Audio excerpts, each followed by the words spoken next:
આ વિડીયોમાં રાસાયણિક પ્રક્રિયા જોવાના છીએ.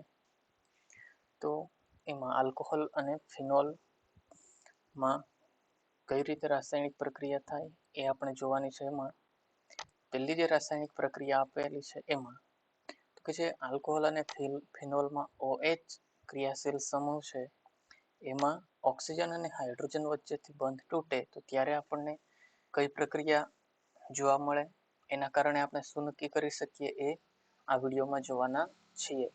તો ઓક્સિજન અને હાઇડ્રોજનની આપણે વાત કરીએ તો કે ઓક્સિજન છે અને હાઇડ્રોજન સાથે સિંગલ બંધ છે. એમાં આપણે જોઈએ તો ઓક્સિજનની વિદ્યુત ઋણતા વધારે હોવાના કારણે ઓક્સિજન હાઇડ્રોજન પરથી ઇલેક્ટ્રોન મેળવે તો હાઇડ્રોજન ધન વીજભાર પ્રાપ્ત કરશે તો કે H+ બને. એ H+ બનતો હોવાના કારણે આપણે એસિડિક ગુણધર્મ માટે લઈ શકીએ છીએ. એના માટે પહેલો ટોપિક છે આલ્કોહોલ અને ફિનોલ સંયોજનોની એસિડિકતા, કે જે H+ આયન બને એના કારણે આવું શક્ય છે. તો એમાં હવે પહેલી પ્રક્રિયા જે છે જોવાના છે કે જેમાં આલ્કોહોલ અને ફિનોલ સંયોજનોની ધાતુ સાથે પ્રક્રિયા. એમાં આપણે પહેલું લઈએ આલ્કોહોલ, કે ROH ની પ્રક્રિયા જ્યારે સોડિયમ ધાતુ સાથે કરવામાં આવે ત્યારે એમાંથી સોડિયમ આલ્કોક્સાઇડ અને હાઇડ્રોજન વાયુ મુક્ત થાય છે. આ પ્રમાણે આપણને બે નિપજ મળે.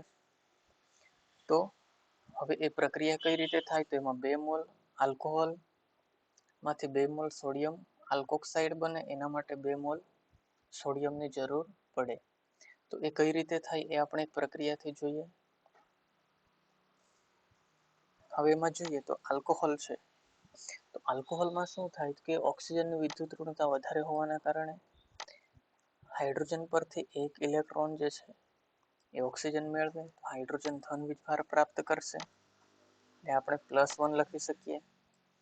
હવે આ પરિસ્થિતિમાં સોડિયમ પરથી એક ઇલેક્ટ્રોન એ હાઇડ્રોજન પર સ્થાનાંતરિત થાય તો કે હાઇડ્રોજન ઇલેક્ટ્રોન મેળવે તો આપણે -1 લખી શકીએ.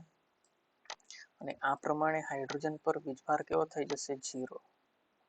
એટલે કે હાઇડ્રોજન પર એક ઇલેક્ટ્રોન જે છે એ આ પ્રમાણે આવેલો છે કે જે સોડિયમ પરથી છે. હવે આ સાઈડ આપણે જોઈએ તો ઓક્સિજન ઋણ વીજભાર પ્રાપ્ત કરશે. હવે આ સાઈડ કે જે હાઇડ્રોજન છે એ 2 દેખાય આપણને, કે બીજા એક હાઇડ્રોજન પરમાણુની જરૂર પડવાની.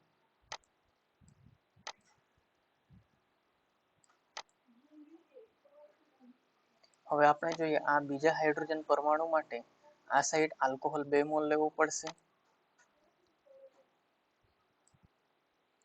અને એના માટે 2 સોડિયમની જરૂર પડે,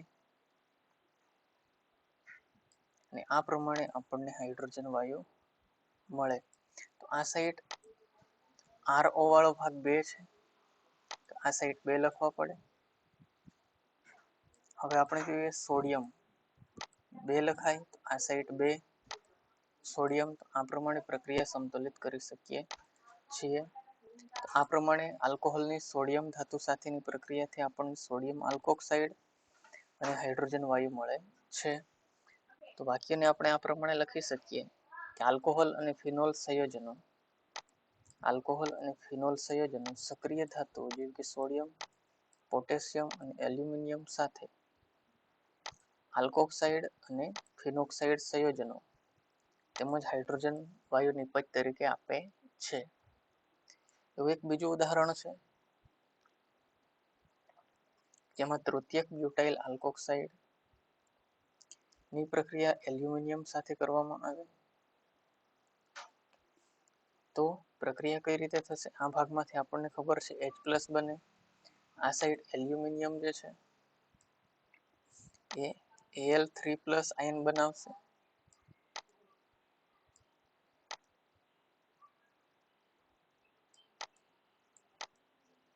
અને 3 ઇલેક્ટ્રોન એ મુક્ત કરશે.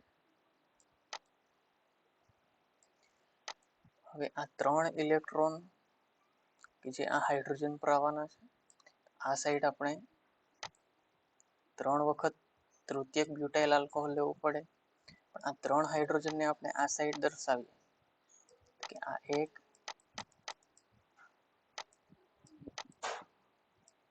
2 અને 3.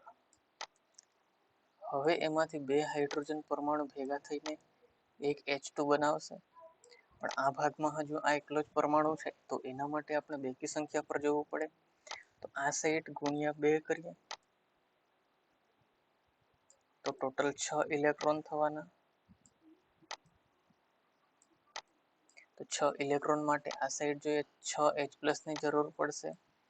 આ ભાગમાં ગુણ્યા 2 કરવા પડશે, તો 6H+ આપણને મળશે. અને આ પ્રમાણે 6H+ માંથી આપણને 3 મોલ હાઇડ્રોજન વાયુ મળશે. તો આ પ્રમાણે આપણને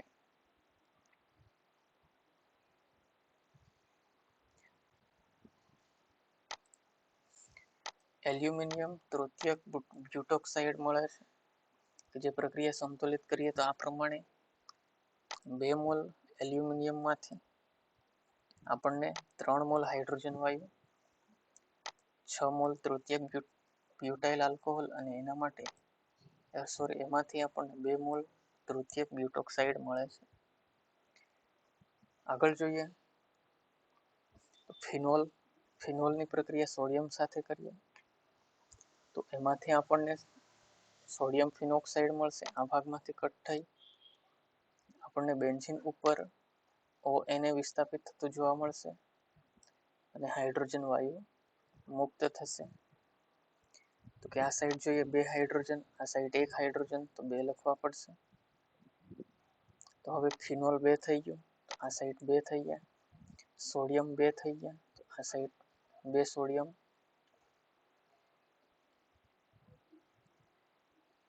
આ સાઈડ આપણે 2 સોડિયમ લખવા પડે. આ પ્રમાણે પ્રક્રિયા સંતુલિત કરી શકીએ છીએ. હવે આગળ જોઈએ કે જે પ્રક્રિયા જોઈએ એમાંથી જ એક સ્ટેપ આગળ છે, તો કે જે આલ્કોહોલ છે માં આપણે જોઈએ તો આયનીકરણ કઈ રીતે થાય, તો કે આ પ્રમાણે હાઇડ્રોજન પરથી એક ઇલેક્ટ્રોન એ ઓક્સિજન મેળવે છે. તો હાઇડ્રોજન જે છે એ ધન વીજભાર પ્રાપ્ત કરશે અને ઓક્સિજન ઋણ વીજભાર. તો કે આલ્કોહોલ સંયોજનોમાં H+ આયન બનતો હોવાના કારણે આ સંયોજનો કેવા છે, એસિડિક છે. એવી જ રીતે ફિનોલમાં પણ આપણને જોવા મળે કે ફિનોલમાં જે હાઇડ્રોજન પરથી એક ઇલેક્ટ્રોન એ ઓક્સિજન મેળવે છે અને એના કારણે આપણને ફિનોક્સાઇડ અને H+ બનશે. હવે જોઈએ તો કે જે R જે છે એ ઇલેક્ટ્રોન દાતા સમૂહ છે અને બેન્ઝીન ઇલેક્ટ્રોન આકર્ષક સમૂહ છે. તો હવે આપણે જોઈએ આ સાઈડ ફિનોલમાં તો કે ધક્કો જે છે એ ડાબી સાઈડ લાગે છે, એટલે અહીંયા આ H+ જે છે એ વધારે ઝડપથી બનશે. જ્યારે આ આલ્કોહોલમાં ધક્કો આ પ્રમાણે લાગે છે, R થી ઓક્સિજન તરફ અને H થી ઓક્સિજન તરફ. ટૂંકમાં ઇલેક્ટ્રોન દાતા સમૂહ હોવાના કારણે આ આલ્કોહોલ જે છે એ ઓછું એસિડિક થશે, જ્યારે ફિનોલ જે છે એ વધારે એસિડિક થશે. કારણ શું કે અહીંયા સરળતાથી H+ આયન બને છે. આ પ્રમાણે આલ્કોહોલ અને ફિનોલ સંયોજનો સ્વભાવે એસિડિક છે. આ પ્રમાણે આપણે સમજી શકીએ.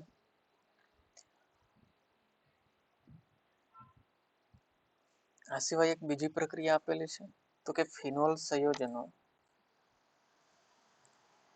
જલીય સોડિયમ હાઇડ્રોક્સાઇડ સાથે પ્રક્રિયા કરી સોડિયમ ફિનોક્સાઇડ બનાવે છે. એક થઈ ગયું કે ફિનોલની પ્રક્રિયા સોડિયમ હાઇડ્રોક્સાઇડ સાથે કરીએ તો શું થાય, અહીંયાથી આપણને ખબર છે H+ બનશે અને આ ભાગમાંથી OH- એટલે શું બનવાનું, કે H2O બનશે. કે ફિનોલની સોડિયમ હાઇડ્રોક્સાઇડ સાથેની પ્રક્રિયાથી આપણને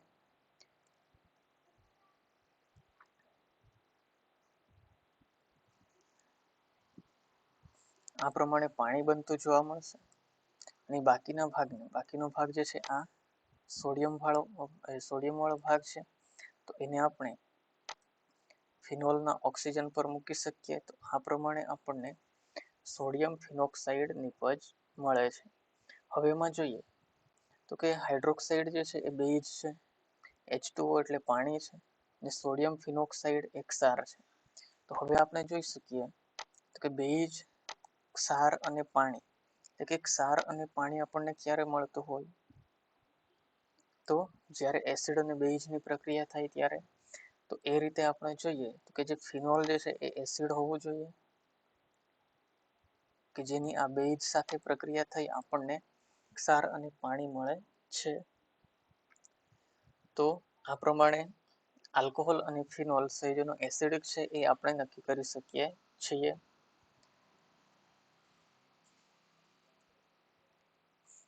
તો આ પ્રમાણે હજુ એક વાક્ય બુકમાં આપેલું છે કે જે આલ્કોહોલ અને ફિનોલ સંયોજનો બ્રોન્સ્ટેડ એસિડ સંયોજનો છે, એટલે તેઓ પ્રબળ બેઝને પ્રોટોનનું દાન કરે છે. એસિડ બેઝ માટે બ્રોન્સ્ટેડ એસિડ બેઝની વ્યાખ્યા, આર્હેનિયસ એસિડ બેઝની વ્યાખ્યા અને લુઈસ એસિડ બેઝની વ્યાખ્યા આપણે 11માં જોઈ હતી. તો એ પ્રમાણે જે ફિનોલ સંયોજનો છે એ H+ નું દાન કરવાની ક્ષમતા ધરાવે છે. અને H+ નું દાન એ કોને કરે છે તો કે બેઝને કરે છે. અને એના કારણે એ બ્રોન્સ્ટેડ એસિડ તરીકે ઓળખાય છે. તો આ પ્રમાણે આલ્કોહોલ અને ફિનોલ સંયોજનોની ધાતુ સાથેની પ્રક્રિયા અને બેઝ સાથેની પ્રક્રિયાથી એ આલ્કોહોલ અને ફિનોલ સંયોજનો એસિડિક છે એમ આપણે નક્કી કરી શકીએ છીએ.